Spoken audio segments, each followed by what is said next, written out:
Hey, John, Okay. how you doing? Hi, my name is John Daniel, and I am the managing editor for the Cinema Spot. Um, I'm a I'm really surprised by the new season of Invincible that you've got going on. Fans loved the first season, and we cannot wait to see what is going on with the new season. I took a look at your IMDb, and you worked on Nickelodeon's Mr. Meaty for a couple of episodes. So in hindsight, did you know the series Mr. Meaty would traumatize a whole generation of children? I worked more than on a couple. I worked on. I know that IMDb is not complete. I worked on every episode of Mr. Meaty, Oh, okay. with Jason Hopley and Jamie Shannon, who were the two creators of that show. So I worked on every episode. I did puppetry for a couple episodes even back then. Mhm. And that tapeworm episode, I can take credit for the tapeworm episode specifically if that's one you're talking about, because that was one of mine. Yeah, I hope so. I mean, like, I don't know. We were trying to make a weirdo. Look, honestly, the show probably should have been for adults. It probably should have been for adults, not for kids. But we were trying to make a weirdo, kind of fun, weird, shocking puppet series that no one had seen before. And we had a lot of fun doing it. So I have seen a couple of the memes. Friends have sent them to me, and I take great pride in the fact that that show, one, is remembered, and two, is remembered as nightmare fuel. So, I'm good with that. On the note of trauma, leading into fast forward to Invincible. So, how does the new season highlight this particular aspect of life for our characters? One thing I think we do well on Invincible, I hope anyway, is that we don't let you forget what happened before. The episode before or the season before. We don't wipe this slate clean. We never come back and we're like, well, that was over. New season. Everything's new and everything's great. Season two picks up 1 month after season one.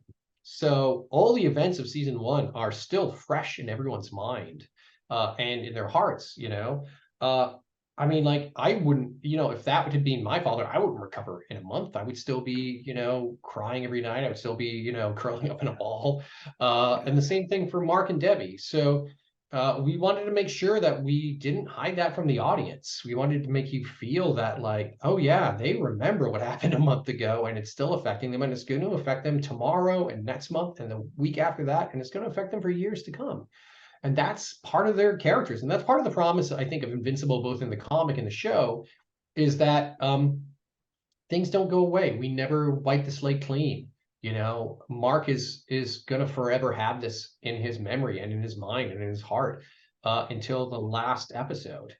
And it's gonna be something he's gonna have to carry with him for the rest of the show. What can we, the viewers, and you, the storyteller and the screenwriter, learn from trauma? That it affects everyone differently, I think. Some people bottle it up inside and, from the outside, look like they're doing fine and everything's great, and maybe it's not that way inside, and they're slowly crumbling away or getting eaten hollow. Other people it's very visible. They fall apart right off the bat.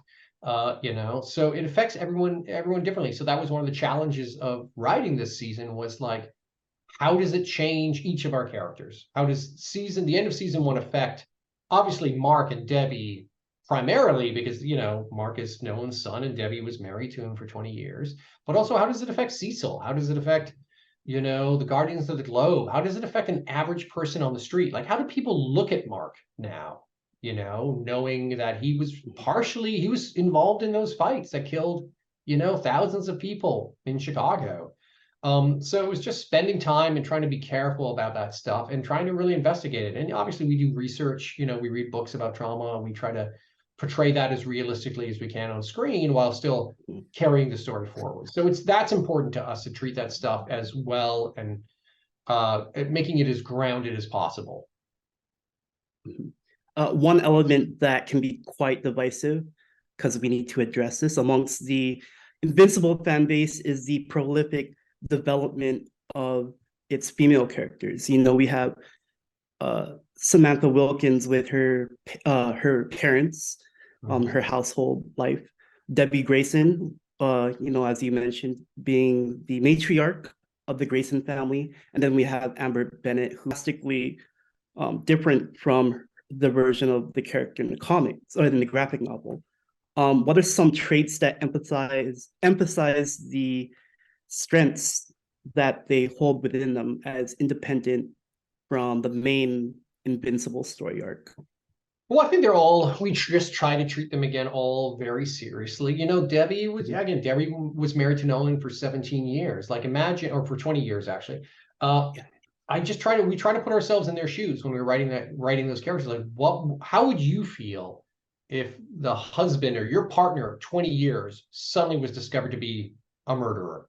And this has really happened to people. You can find these stories. Like again, we did some research. Yeah. There are people were in loving relationships for years, and then their partner did something terrible, murdered someone or kidnapped someone. Like this really happened. So we went to those places for how our characters would deal with that stuff. And then with Eve,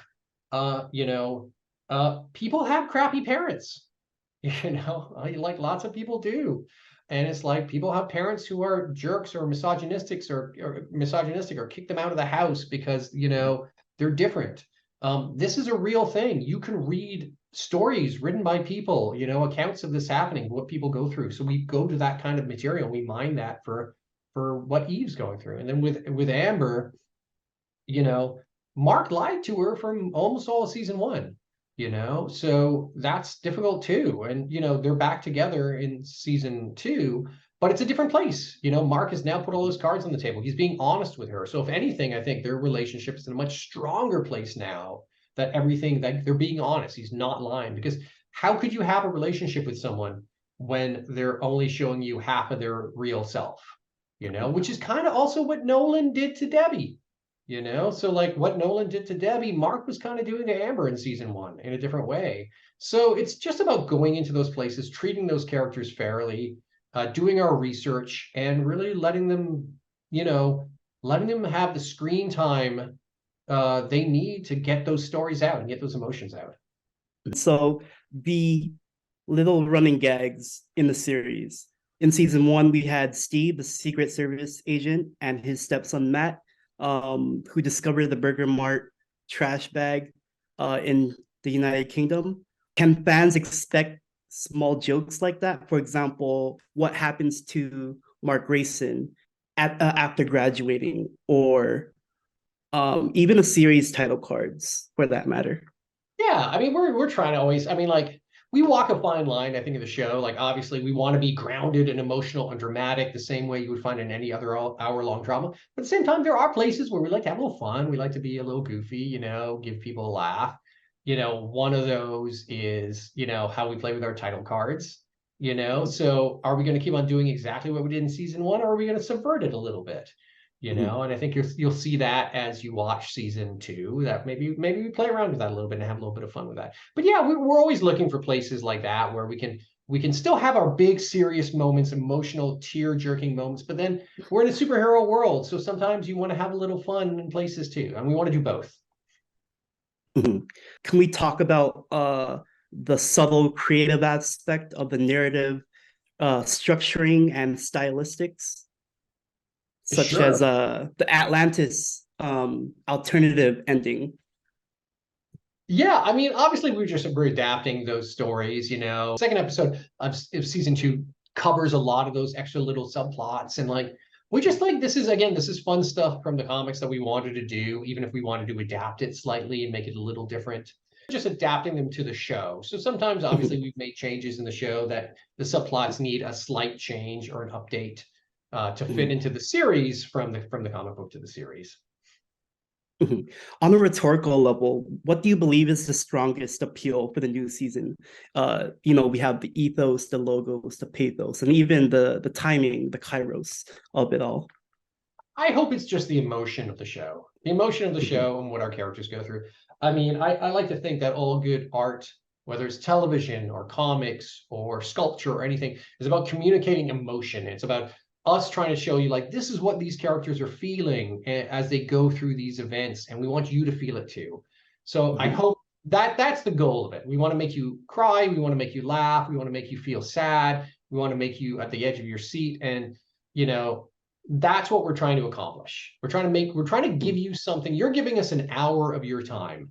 and we're trying to give you back a great hour that's going to make you feel something, so that when you get up off the couch after that hour, it's hopefully going to reverberate in you for a little while longer. Hopefully you think about it, you remember it, you wonder about it for the next couple of days until the next episode comes along, versus like you just watch it and you forget it. So that's what we're trying to do. We're trying to give you emotion. Yes, a mission accomplished, because that's how I felt with certain story arcs within the first 4 episodes, part 1 of the season. Final question. How far into the source material can fans expect to see at least the second and third season go in terms of adapting these minor and major storylines? Because I've noticed that you breeze through the comics rather quickly. Yeah, every season is different. So I'm going to say this. I can't give you the exact issue, but what I can say is that we don't go at the same pace through every season. And this was a surprise to us too. Like as we started to go through the books, we found like, oh, you know what? These 10 issues, we can slow down. There's lots here to mine. We can add these subplots. We can develop these characters a bit more. We can do a lot here. And then other places we're like, oh, these 5 issues, that's 1 episode, and we can go much faster. So it's really this kind of organic ebb and flow of just what feels right to us as we put the series together.